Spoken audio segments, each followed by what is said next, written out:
زبردست لیڈرشپ کے بغیر ایک قدم بھی آگے نہیں بڑھ سکتا. تو ہو سکتا ہے وہاں پہ پھر ایک اور ایکسٹینشن آ جائے 5 سال کے بعد, اور وہ اگلی ایکسٹینشن پھر 5 سال کی بھی ہو سکتی ہے, کیونکہ باجوہ صاحب جو ہیں وہ 3 سال پورے کرنے کے بعد اگلی ایکسٹینشن لی تو 6 سال کر دیے تھے انہوں نے. اسی طرح کیانی صاحب جو ہیں 3 سال پورے کرنے کے بعد اگلی ایکسٹینشن لی تو 6 سال پورے ہو گئے تھے. تو جنرل عاصم منیر جو ہیں ان کے 3 سال کی بجائے اب یہ 5 سال ہیں, اور اگر وہ 5 سال پورے ہونے کی بجائے محسوس یہ ہوگا کہ ان کی ضرورت ملک کے وسیع تر مفاد میں ابھی مزید ہے, تو وہ 5 سال مزید اگلے 5 سال میں ایکسٹینڈ, یہ اس ٹائم پہ فیصلہ ہوگا نومبر 2027 پہ. لیکن میں ابھی آپ کو صرف بریلینٹ مائنڈ بتا رہا ہوں خواجہ آصف کا اور لا منسٹر اعظم تارڑ کا اور اس حکومت کا. تو بہرحال لیجسلیشن جو ہے اس میں یہ چیز میں نے آپ کو بتا دی کہ تینوں سروسز چیف جو ہے, چاہے وہ chief of the army staff ہیں, ایئر سٹاف ہیں, نیوی سٹاف ہیں, تینوں کی جو ڈیوریشن ہے, ٹینیور ہے, وہ 5 سال ہے. اب وہ 3 سال نہیں ہے. اور نیچے جو جنرلز ہیں ان کا ٹینیور 3 سال ہے. اچھا, اب یہ تو کر دیا گیا ہے, اور میں سمجھتا ہوں کہ یہ ملک کے وسیع تر مفاد میں بڑا زبردست فیصلہ تھا. اور جس طرح پاکستان آگے ترقی کر رہا تھا اور جتنی زبردست قسم کی ایک پاکستان میں سیاسی طور پہ, سماجی طور پہ, معاشی طور پہ صورتحال ہے, تو اس کو دوام دینے کے لیے, اس کو مزید لمبا کرنے کے لیے, پرولونگ کرنے کے لیے یہ ایک عمل کرنا بہت ضروری تھا, کیونکہ اس کے بغیر پھر سول گورنمنٹ بھی نہیں چل سکے گی, شہباز شریف صاحب بھی نہیں چل سکتے. اس کے بغیر صوبائی گورنمنٹس جو ہیں مثال کے طور پہ سندھ میں, پنجاب میں اور بلوچستان میں, یہ تو بالکل بھی نہیں چل سکتی ہیں. اور اس کے بغیر جو ہے پی ٹی آئی بھی کنٹرول نہیں ہو سکتی ہے, عمران خان کو جیل میں رکھنا بھی مشکل ہو جائے گا. تو اس وجہ سے یہ ملک کے وسیع تر مفاد میں بہت زیادہ ضروری تھا.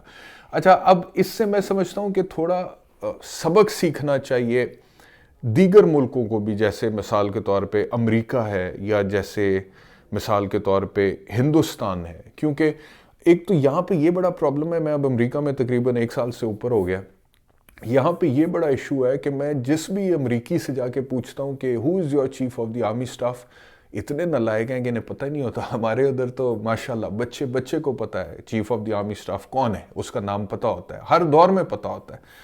ایون کہ اب مطلب کہ وہ تو پرائم منسٹر کو چھوڑ دیں, وہ کہتے ہیں وہ شہباز شریف صاحب کیا ہے, کچھ بھی نہیں ہوتا. جو the one who's calling the shots is the chief of the army staff. تو وہ سب کو پتا ہوتا ہے. یہاں پہ اتنے نالائق لوگ ہیں کہ کسی کو پتہ ہی نہیں ہے کہ ان کا chief of the army staff ہے کون. بڑے امریکیوں سے میں نے پوچھا, نہیں پتا انہیں. مجھے پھر خود ریسرچ کرنی پڑی, اور مجھے پتا چلا, میں نے ریسرچ کر کے پڑھا ہے کہ جی یہاں پہ جو ملٹری کا ہائیسٹ رینک ہے وہ ہے chairman of the joint chiefs of staff. یہ جو چیئرمین ہوتا ہے جوائنٹ چیفز آف سٹاف کا, یہ ہائیسٹ رینک ہے. اور اس پہ ابھی جو صاحب براجمان ہیں ان کا نام جنرل چارلز کیو براؤن ہے, اور ان کی جو مدت ملازمت ہے وہ 4 سال ہے, اور وہ رینیویبل نہیں ہے. اور یہ he is a principal adviser on military affairs, of course, to the President of the United States of America and to the Secretary of Defense and to the Secretary of National Security. تو یہ مطلب کہ, اور یہ بھی میں آپ کو بتاؤں کہ یہ سیکرٹری کے انڈر کام کرتے ہیں یہ یہاں پہ. تو اسی لیے ترقی اتنی خاص نہیں کر سکا امریکہ, اسی لیے امریکہ میں جو ہے نا مسئلے مسائل کافی ہیں. پھر آپ دیکھیں کہ جو چیئرمین ہے جوائنٹ چیف آف سٹاف, اس کے نیچے ایک وائس چیئرمین ہے, اور پھر جو chief of the army staff ہے نا, ابھی پاکستان میں جو chairman joint chief of staff committee ہے وہ جنرل ساحر شمشاد ہے. لیکن آپ کو پتا ہے کہ وہ تھوڑا سیریمونیل سا ہے, اصل power chief of the army staff کے پاس ہوتی ہے, جنرل عاصم منیر صاحب ہیں وہ. تو یہاں پہ جو ساحر شمشاد والی پوزیشن ہے, اس پوزیشن پہ بیٹھا ہوا ہے جنرل چارلز کیو براؤن جونیئر, اور جو chief of the army staff general Asim Munir والی پوزیشن ہے اس پہ ایک اور صاحب بیٹھے ہوئے ہیں, اور اس کو بولتے ہیں چیف آف دی آرمی یہاں پہ میرین کورس.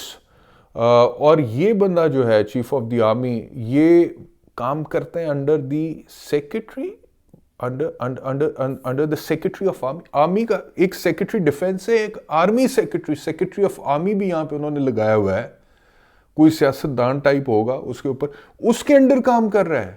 امیجن کریں ان لوگوں کی حالات چیک کریں.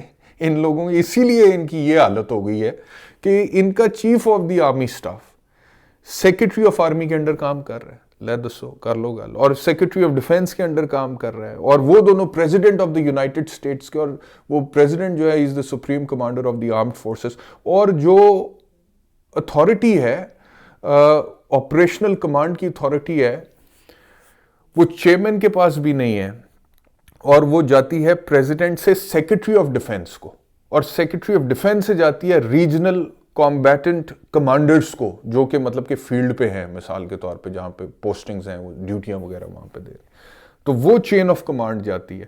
تو اسی طرح ان کا chief of the navy staff جو ہے وہ سیکرٹری آف نیوی کے انڈر کام کر رہا ہے, chief of the air force جو ہے وہ سیکرٹری آف ایئر فورس کے انڈر, اور chief of the space force بھی ہے ایک ہمارے وہاں پہ اسپیس فورس, یہ پتہ نہیں کیا اسپیس فورس وغیرہ عجیب باتیں کر رہے ہیں. بلا اسپیس میں کیا ہوتا ہے؟ اسپیس یہ کہتے ہیں جی کہ ایک خاص ہائٹ سے اوپر آپ چلے جائیں تو وہاں سے اسپیس شروع ہو جاتا ہے, تو انہوں نے اس کا بھی چیف لگا دیا ہے. ویلے لوگ تو وہ کہتے ہیں اس کا chief of the space force جو ہے وہ اپنے سیکرٹری کے اندر کام کر رہا ہے. اور پھر ایک چیف ہے of the national grand bureau, وہ اپنے سیکرٹری کے انڈر کام کر رہے ہیں. اچھا, یہ چیئرمین کو چھوڑ کے جتنے بھی چیفز ہیں ان کی بھی جو مدت ملازمت ہے وہ 4 سال ہے, اور چیئرمین کو چھوڑ کے میں نے اس لیے کہا کیونکہ چیئرمین کسی صورت رینیو نہیں ہو سکتا, لیکن جو یہ باقی چیفز ہیں یہ جنگ کے وقت یا نیشنل ایمرجنسی کے وقت ایک دفعہ رینیو ہو سکتے ہیں. لیکن وہ جب یہ فیصلہ پریزیڈنٹ کرتا ہے, ٹھیک ہے, پریزیڈنٹ کرتا ہے کہ اس کو ایکسٹینشن ملنی چاہیے, نہیں ملنی چاہیے, اور بہت ایکسٹرا آرڈنری سرکمسٹانسز میں, ادروائز یہ 4 سال بعد فارغ ہو جاتے ہیں. ملک کے وسیع تر مفاد میں آگے ان کو لے کر نہیں جاتے یار, یہ اسی لیے ان کا یہ حال ہے. بہرحال اچھا, پھر میں اور حیران ہو گیا, وہ ہندوستان کا میں نے دیکھا, اور ہندوستان میں chief of the army staff ہے, اور اس کی جو ڈیوریشن ہے انہوں نے کہا یا 3 سال ہے یا 62 سال کی عمر کو وہ پہنچ جائے, دونوں میں سے جو پہلے ہو جائے گا اس کے اوپر وہ ریٹائر ہو جائے گا chief of the army staff.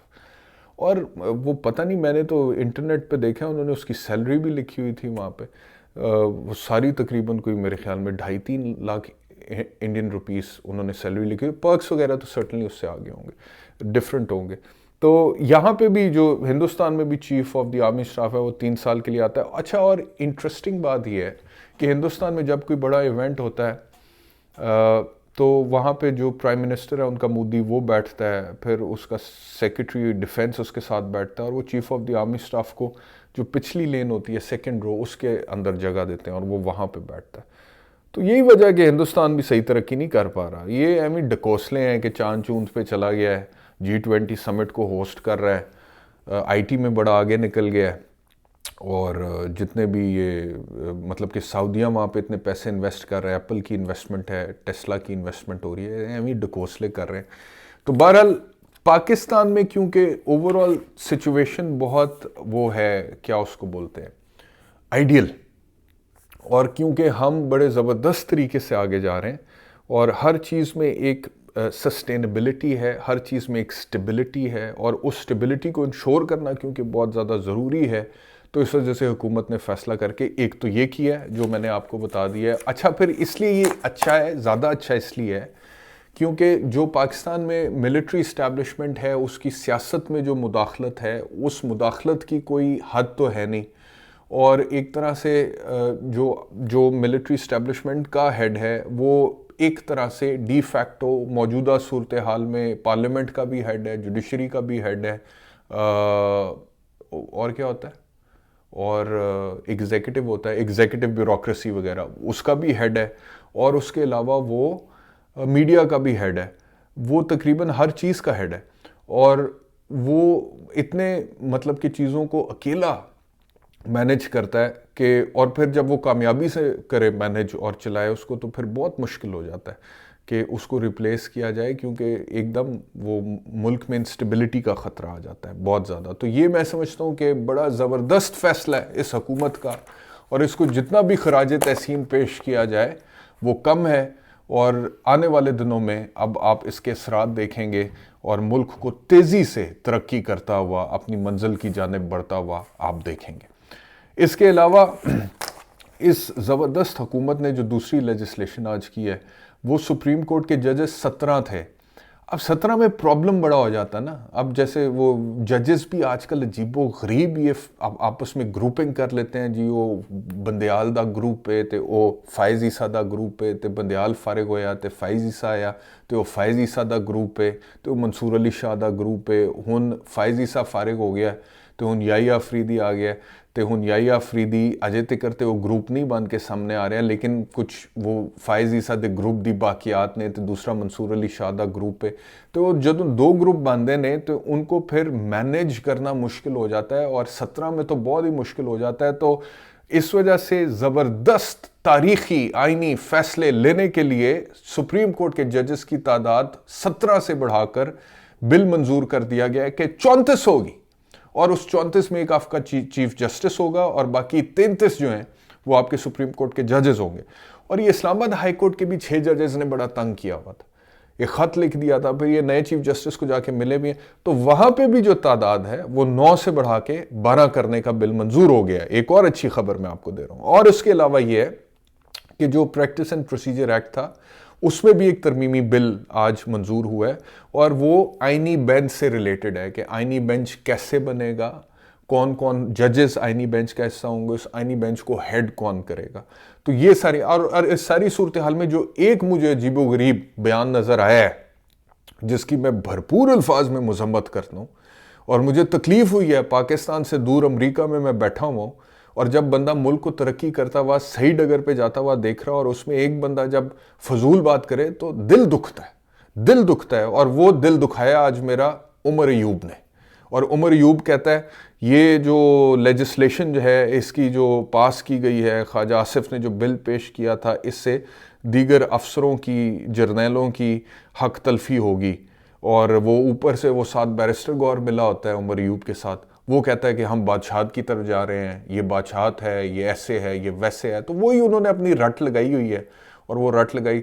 اور وہ جو سب سے زیادہ بڑا اس میں مجھے ایک بندہ نظر آتا تھا عمران خان, جو سب سے زیادہ عجیب و غریب باتیں کرتا تھا, اور جس کی باتوں کے پیچھے لوگ لگ بھی جاتے تھے. عجیب باتیں کرتا ہے نا, جب اتنی خوشحالی ہے, ہر طرف اتنا سکون ہے اور اتنا اعتماد ہے حکومت پہ اور اسٹیبلشمنٹ پہ اور بیوروکریسی پہ اور پارلیمنٹ پہ اور جنرلز پہ اور ججوں پہ اور میڈیا پہ, تو ایک یہ بندہ جو ہے یہ ایمی ادھر ادھر جو ہے نا باتیں کرتا پھرتا تھا, جلسے کرتا پھرتا تھا. اس کا نام عمران خان ہے, اس کو جیل میں ڈال کے رکھا ہوا ہے. بہرحال تو یہ ابھی تک کے اپڈیٹس ہیں, تو میں نے کہا یہ آپ سے شیئر کیا جائے, اور مجھے امید ہے کہ آنے والے دنوں میں اس طرح کے بہت بہترین قسم کے اور قانونی فیصلے ہوں گے, قانون سازی ہوگی بہت زبردست قسم کی, اور پاکستان اپنی